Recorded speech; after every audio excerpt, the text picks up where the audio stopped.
But anyways, you're watching Historyleisure. It's the 4th of July. We're in 15th and City Hall Station in Philadelphia, heading down to the Navy Yard to see Big Boy. I had got up at 5:30 this morning and got the train. Now it's like 7:30, 7:40. It's time here, so just want to capture the atmosphere of that, so everything's go. So get ready, here we go. Well, this is the first I've exited this station and the first time I've seen this with this name and this coloration. I did see the interior when Jay, the car bagger and the Philly captain, saw a hockey game inside there a few months ago. And that was like just a darker vibe, not really a fan of it, but also the brush is probably the best brace I'll get all day, if you get what I mean. Also, I was also surprised that they actually did the new signage on the lower level of the brush line, probably because of the World Cup, but they're probably going to use that later today since there is a game going on in the link, or as we're calling it right now, Philadelphia Stadium, because FIFA doesn't want the sponsorships. Yeah, it's about a 20-minute walk down there, so let's get to it. Now, I did come to events both in the what's now the Xfinity Mobile Arena, as well as the former Spectrum and Citizens Bank Park. It's a little bit we would usually take 476 and 95 to do that, and since my grandfather was president of the Federal Reserve here, and he was a member of the Union League, so we'd often take 676 to go there for like that, or to the Academy. Just have seen the Nutcracker, and sometimes there were a few things that we were like either were tied to like, I think Disney on Ice with the Union League, where they would like either do something before or after with some events like that, but locally don't mind keeping in the past. Doesn't this look like straight out of Houston, Texas, right over this 95 interchange?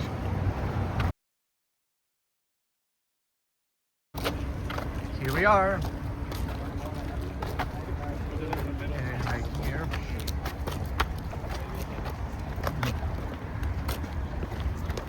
Fence there. Crossing tracks. Hey, that's the green. Got all these flags lined up. Poor part over here, not desperate just yet. That old Sea Rangers development hits, and I'm reminded of the Strasburg Railroad, seeing Thomas as a child. Just look.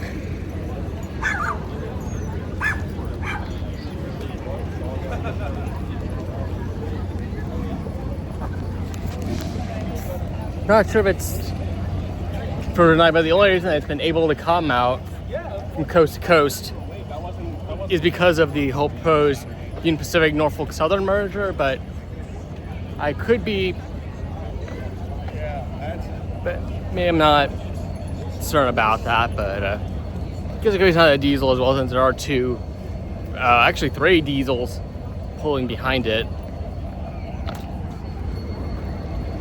And a little paint up there coming in for another landing. Saw quite a bit of that, so I guess over here is pretty good for that as well. We have little displays for some of the other trains as well. Just had a good look at it. Just trying to see if you can get a look at it, if you pause the video and stuff. Also, both UP 776 and NS 1776 together, part of the concept. Really like the Liberty Bell on that design. So you can't go wrong with the standard red and yellow Union Pacific. Elmwood Zoo has an old caboose up there as part of their Buffalo exhibit, so I really where that energy went out east here. Unfortunately, can't see the jumper, but that's what it looks like. And so, quite a little AC. So, Lincoln had found it, and that's been so the sign over there.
repair class or not open the hell.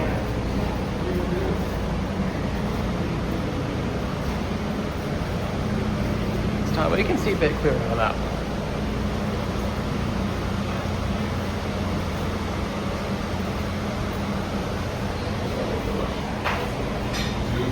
Beautiful, all taken care of.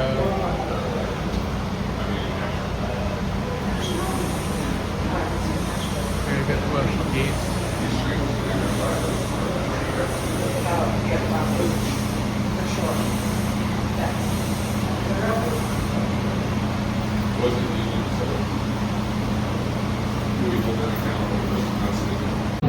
Next spot I was working out, there's looks to be another dome car there, and then more lounge stuff for you guys that are traveling on the whole thing. Not that really accepts with getting big boy Pacific merch, especially if it's AI, but Norfolk Southern has a, obviously got a bag here, hat, and then a ribbon. I can't remember that from when I was a kid. Definitely, it looks like there might be like speech or something coming up shortly. Now, let's turn our attention to the video screen up here, and then after the video plays, we're going to hear from Union Pacific CEO Jim Venna. Some machines belong to history, others helped shape it, but one became a legend. Built to conquer the mountains of the American West, Union Pacific's Big Boy number 4014 helped carry a growing nation forward at a time when the nation needed it to haul heavy equipment to support the war. That legacy moved again when the world's largest steam locomotive launched its first ever coast-to-coast tour from downtown Sacramento near historic Milepost Zero, where construction of the Transcontinental Railroad began in 1863. From California to Nevada, Utah, and Wyoming, Big Boy drew crowds across the West before turning east. After stops in Nebraska and Illinois, number 4014 crossed into Indiana and onto Eastern rails for the first time since 1941, partnering with Norfolk Southern to celebrate our nation's 250th anniversary. In many ways, the tour marks a return to where the locomotive's story began in New York, where it first rolled off the assembly line. Hundreds of thousands followed along, lining the route across Ohio, Pennsylvania, and New York as the tour steamed toward Philadelphia for the 4th of July.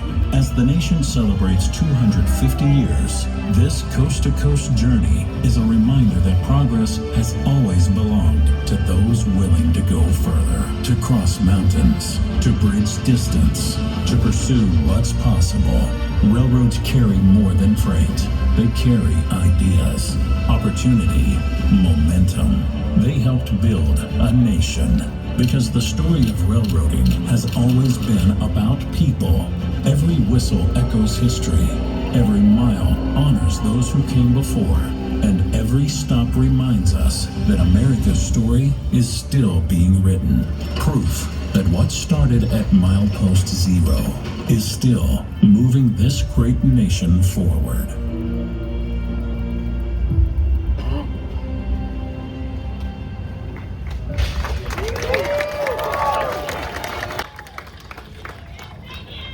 You know what? People always want to write speeches for you, so when you go out, you follow what they have to say. I'm real bad at that. So let me just start with talking about who the real star is here. It's absolutely Ed Dickens. He's driven this steam locomotive from one end to the other. Ed, will you come up on stage here?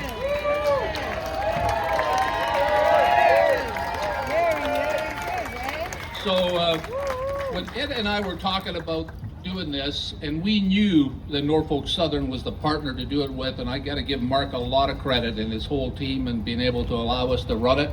It's really a family endeavor. The Norfolk Southern family has accepted it, they've embraced it, and they've done a spectacular job. If you don't mind, I want to take a picture with Ed and Mark this way with all of you guys. You can, if you don't like railroad CEOs, you can go like this. And if you like it, put a smile on your face, okay? Now the real star is a star that's a little older, and that is that steam engine. And it has attracted, and what I love the most is when you watch young kids 10 years old come out and really enjoy it and the love that they give. And hopefully that's what we wanted to do. We wanted to celebrate the country and have people enjoy a part of our history. Are those things complicated, locomotives to operate? Absolutely. And Ed and the entire STEAM team and the people we have assigned to it that live and work in Cheyenne, Wyoming, do a spectacular job. Now we got to head back west. We started in Sacramento and we're headed back west. Now, we're just starting. So guess what? We're trying to do something and not everybody agrees with us. The smart people all agree. We want to finally have in this country a railroad that goes from one end to the other so customers can win, okay, and we can move products seamlessly and compete, because we don't just compete against other American companies, we compete against the world. And if we do it right, we can grow more business in the US, better jobs, and people win. So thank you very much, and I'm going to introduce Mark George, the CEO of Norfolk Southern. Jim and I talked about doing the Big Boy Tour and coming across east on our network. We had a lot of discussion about how far east we go. And I was really certain that the journey east should conclude here in Philadelphia. Not DC,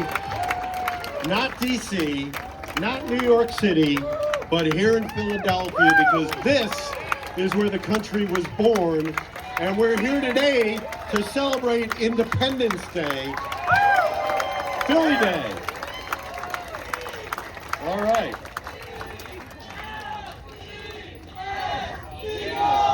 Yeah. So while we're celebrating our country's 250th, many of you don't know, but next year, Norfolk Southern's legacy reaches 200 years old. Today in Pennsylvania, we celebrate 3,400 employees that work here in the Commonwealth. Across the state, communities have grown alongside our rail lines from Scranton to Philadelphia, from Conway to Altoona.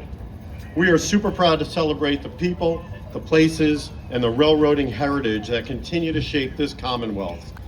Now, at the very end, our train consist also consists of the Marco Polo Pullman car from 1927. This is the car that carried Franklin Delano Roosevelt around as he campaigned for president. And you got to remember, you go back to his era, you're talking the 20s and 30s, there was no Air Force One. There wasn't even an interstate highway. The only way to travel back then was on the railroad. So we were bringing politicians to the communities, and that car is there pretty much preserved in state from when he died, and that car carried his body after he died. And the backdrop right here, this train with that big boy, which is a beautiful piece of equipment, and I was in the cab yesterday. I can't believe how bloody hot that thing is, Ed. I mean, it is unbelievable. What did you say, 150 degrees in the cab? And 200 if you're standing up, as tall as he is. It's brutal. But that is still operating, as you can see. And with that, it's my honor to introduce someone who's helping lead that work forward here today in Pennsylvania. Shelley Cameron, President and CEO of the Chamber of Commerce. Thank you, Shelley. Good morning, everyone. Who's from out of town? Welcome to Philadelphia for the semi-quincentennial, our 250th anniversary and birthday. I'm so glad you all are here. The Chamber of Commerce for Greater Philadelphia has been working on behalf of businesses like the two on stage with me for 225 years, and we are proud to lead that work. I know it's really hot outside, so I just have a couple of remarks, but I gotta start by saying, where else in the United States could you have a 1.2 million pound steam engine and a World Cup game all happening on the same day, right? That doesn't happen. We are at an amazing nexus in Philadelphia, in South Philly here. We have trains, we have planes, we have highways, we have the port, we have our amazing sports stadiums, Go Birds, and it is an amazing thing that we have as an asset. other communities would kill to have that. And it's really pretty amazing. All right, so Mike, if you'll place it in, Jim is going to tap the spike 4 times, but I need everybody's help here. 4 times for D, wait, D-O-N-E. It's a tribute to the telegraph message that was signaled when the Transcontinental Railroad was complete in 1869. It sparked celebrations across the country. Bells rang, including the Liberty Bell right here in Philadelphia, and that's why all of you have these bells. Once he has the 4th hit, we want all of you to ring the bells. So Jim, when you're ready, 4 times. D, O, N, E. Woo! And then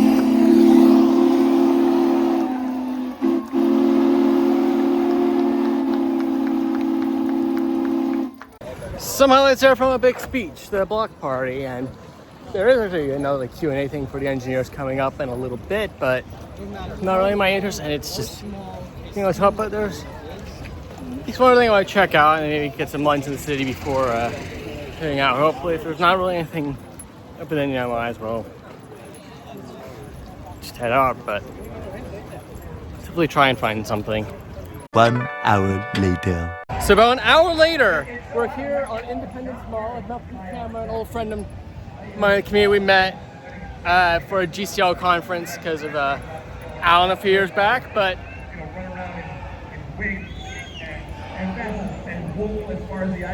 doing something there, but I remember saw the other night that with the whole displays being restored there. I think one of them was like Philly County, they're like rewording it, but we don't have to go inside to say hello to the Liberty Bell. I guess it's like the main area, at least for sports for the World Cup, and I think I saw some four broadcasts from Paraguay back down. Sent my way back to the Broad Street line, so this kilt has been seen in Paraguay.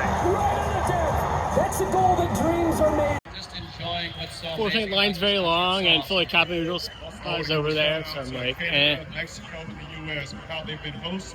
There you are, a little bit, Bell. How they performed at the group stage. Happy birthday to you. This is the only reason why I decided to come down to Independence Mall anyway. Maybe find lunch or something, but who knows, it being a holiday. There's nothing more Philly than Wawa, and I always like trying to do for like a cold sandwich. I usually like do some cheese on a bagel. I saw they had the pickled onions there the last time, so I'm like, let's put a little bit in there and see how it is. Maybe getting some hot sandwich at some point, but for now.